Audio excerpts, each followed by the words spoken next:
Well, it's thundering, but I think the rain is gone, so maybe I can record this video. So where has the DR650 been, and why has there been no content on this bike on the channel this year?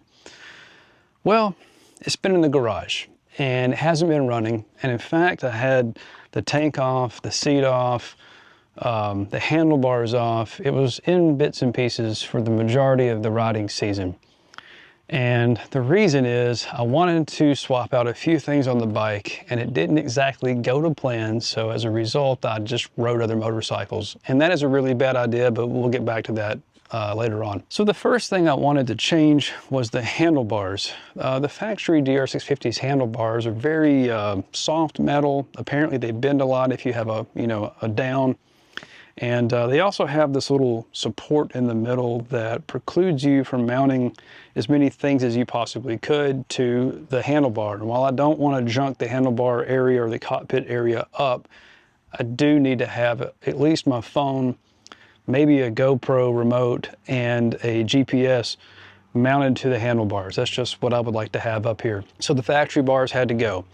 I waited around for some adventure bars that never got in stock, and Procycle finally helped me out, and I finally called them and they helped me out right away. Thank you, Procycle.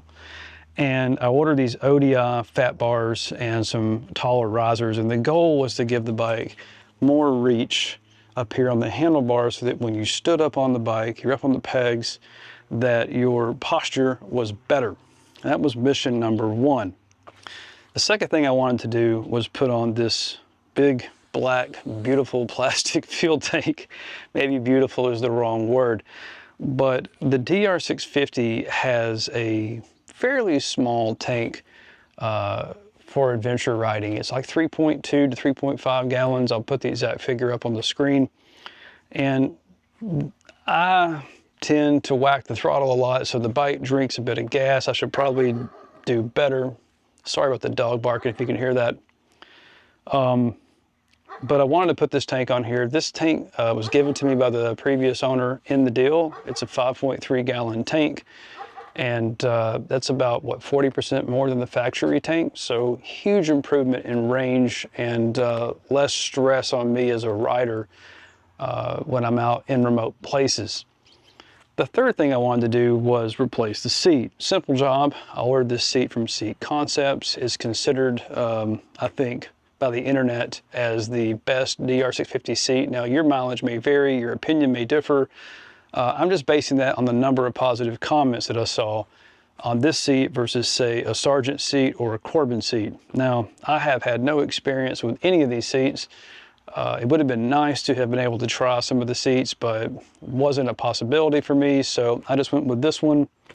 I will tell you, just from sitting on it in the garage and the short ride that I've been on with it, it's very, very firm. At first, that could seem counterintuitive for a comfortable seat, but the reality of it is you're hitting bumps and whatnot, you don't want the seat foam to compress all the way and have your hips and tailbone hit the seat pan. So maybe firm is the right move here. When it comes to installing all this stuff, the seat went on very easily. The tank went on very easily, mainly because the previous owner had tried this tank before and already installed the petcock. So all I had to do was take the factory tank off, drain the gas into this tank, and then swap them out. Pretty simple. There's only 2 bolts underneath the seat that hold the tank to the frame, and then there's a little plastic shroud up here that you have to take off. Not a big deal. It all went together pretty quickly. The handlebars, on the other hand, I never would have thought this. They were a gigantic pain in the ass, mainly because I'd never done handlebars before on a motorcycle. And taking them off is simple. You've got 4 bolts right here and they lift right off. Now, that's the easy part. Now you got to take the controls off and the mirrors off and all this other stuff. And you're trying to balance the factory bar and you get it all off. Now it's all hanging down around the bike. You start to put it all back together and you realize you've got a few challenges. The first challenge is the throttle tube and the factory grip. They're married and they do not want to be divorced, unlike most males. I just gave up and ordered a new throttle tube and stuck it on the bike and ordered some new grips here from Barkbuster. I'm not the biggest fan of this gray color. I wanted some black ones, but I couldn't get them. at the time that I placed the order, so you're not going to see them once I put the hand guard things back on here. I'll get to that later. So that slowed me down a little bit and cost me about a week in time as I waited for stuff to show up. The second problem I ran into with these handlebars was rerouting the clutch cable. Now, I would not have thought that you would have had to do that, but I was wrong. In the factory position, my clutch cable would not reach with enough slack to allow me to operate the clutch and not have an issue when I turn the bars side to side. Now, I would have guessed that it would have been easy to find a guide online to explain how to reroute the clutch cable, but you know, it turns out that wasn't the case, at least not for me.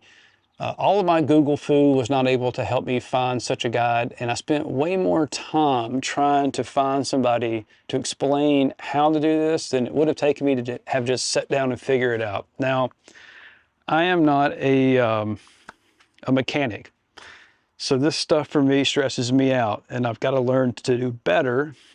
And I ultimately did figure it out on my own, but you know, the bike set for a while because I was out having fun on the ZX4RR or the BMW R9T or the Z900 RS or whatever else. So the bike set.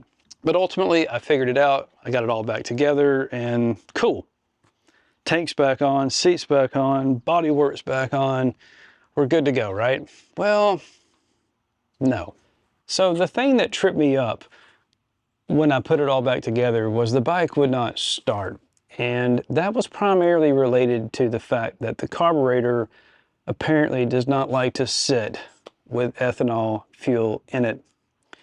Now, I know a lot of y'all are going to be like, duh, but I did not think about it. I didn't think about how much time the bike had been sitting in the garage and how much of a problem this was going to be.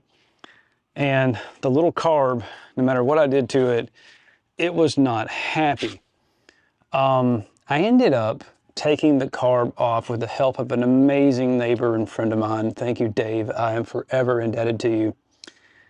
And we installed a Procycle Jet Kit. Now, I know Procycle probably does not market the Jet Kit for the purpose of fixing a carb that's not working. But I didn't know what else to do. I tried everything else. I cleaned it and I opened it up and it looked fine. So that's what we did. And we installed the 150 Jet, because I'm about 900 feet above sea level here where I ride.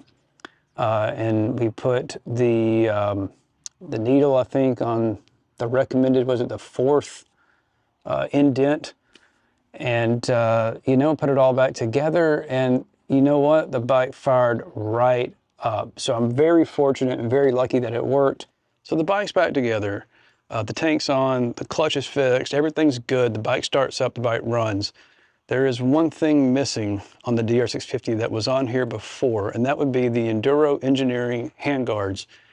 Now, it never occurred to me I could not reuse the handguards that were sized to fit the factory bars, that I couldn't reuse those on the ODI fat bars. Looking back on it, this seems very obvious, but at the time that I was figuring all this stuff out or planning it, it wasn't obvious to me. So I called Chris at Enduro Engineering and asked him what to do, and he gave me the right part number for their hand guards that fit the ODI bar. I'll put that part number up on the screen right now and also put it in the description for future reference. They shipped me out these hand guards like the day after they got them back from the anodizer. Is that a thing? The person that does the anodizing? Anyway, they shipped them right out. Amazing customer service. I mean, hands down, some of the best customer service I've had in a while. I mean, except for Procycle, which has also been amazing. I haven't put them on. I'll do it later. But right now, y'all, I just want to get on the bike, go for a ride, and tell y'all what my experience is like. So, let's do it. All right, let's start by talking about the handlebars. I think they look fantastic. I really dig the lack of the cross brace. I never have cared for that look. Ergonomically, for standing, they are a little bit too close to me, so I need to rotate them forward. I feel like I am kind of pulling myself forward on the bars a bit. Yeah, if I rotated them forward, that would be quite a help. So we'll do that. In the seated position, these handlebars have, you know, they're really, really nice. They don't feel too close. Hopefully they won't feel too far when I rotate them forward a bit. But you got great leverage to turn. Turning on this bike with these handlebars is very effortless. I really love the on-road manners. I'm sure the off-road manners are nice too. The Bark Buster grips, well, I mean, they're grips. Nothing amazing there to write home about. I do miss having the hand guards on the bike, but that will be rectified soon enough. Overall, if I was going to give this modification a grade, using traditional American grade school methodology, I would give these handlebars a B+. The main thing that's holding them back is they need to be rotated forward a bit, and I also need to rotate this control housing for the switchgear here forward a smidge. It's fine for the choke, it's fine for the light. It's not great in regards to the turn signal. I've got it a little bit too low. Next up, let's talk about the Acerbis tank. I am a fan of the way that it looks. I feel like the girthier appearance makes the bike look a little more badass. Also a huge fan of having about 40% more fuel in the tank.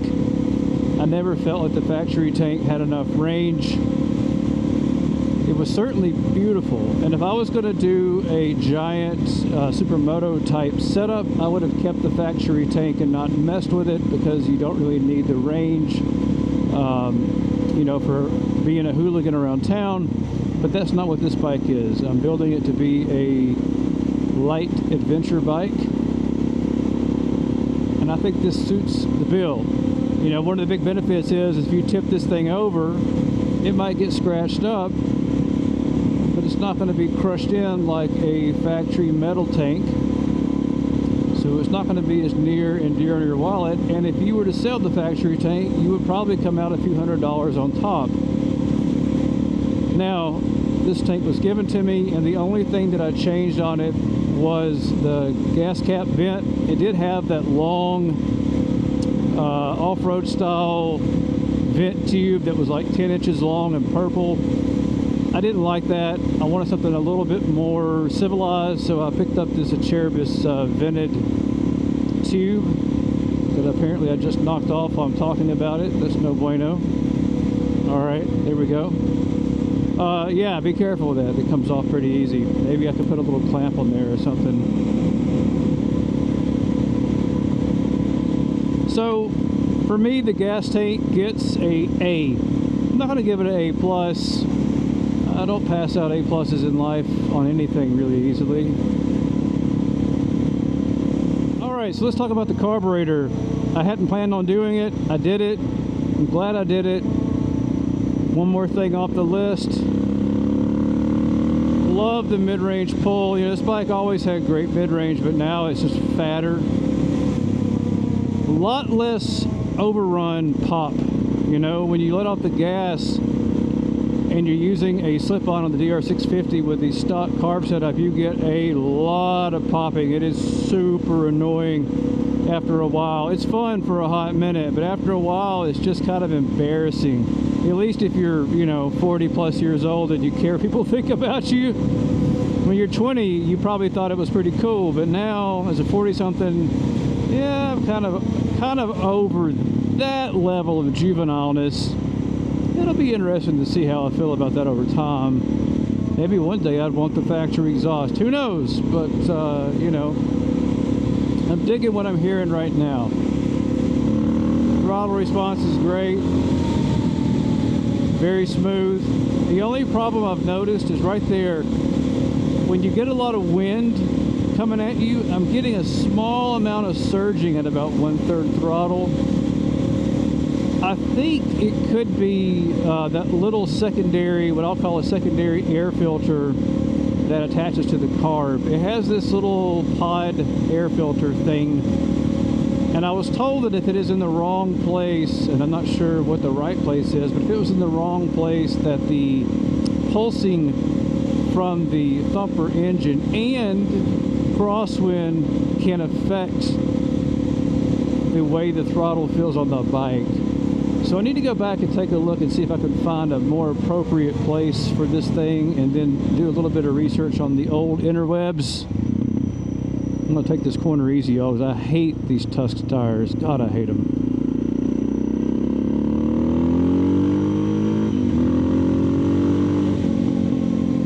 But yeah, I would say if I had to give the carburetor mod a grade, I'd give it a B. Simply because it is the factory carb, which can only be so good. And I've got to sort out this small surging issue, but I do think it's a positive. Really digging it. Bike certainly seems to run a lot better. Yeah. Would do it again. Alright, so I've been on the bike about 20 minutes now, and last but not least, I'll talk about the seat. So the factory seat, everybody hates it. What do I think about this seat concept seat? It definitely feels more comfortable. So I give that a huge plus in my book. I don't know if I would spend $400 on it again. Sorry. I even thought about maybe trying to reupholster the seat myself, but I just don't have that kind of time in my life. And it was, you know, all things said and done, it would have never happened if I hadn't bought a new seat. But I dig it. I really do. And I would recommend it. If you've got the money and the means and you don't have any other pressing things you need to work on your bike, or pay for on your bike rather, then yeah, buy a seat concept seat. I can't speak for the Sargent seats or the Corbins. I hear the Corbin's really hard. But this one's nice. Okay, in conclusion, bigger, better tank that holds more petrol. Yeah, I said petrol for all you Brits out there. Better handlebars with more reach, stronger, better looking. That's a win. Better mid-range response on the carb and a little bit less overrun pop. Huge win in my book, and of course a bike that runs, which it didn't before. Not the bike's fault. And a more comfortable place for your tush. You know, what more could you want? So that's it, y'all. If you like this video, please give it a thumbs up. Consider subscribing to the channel. I'd really appreciate it. And until next time, kids, keep it shiny side up.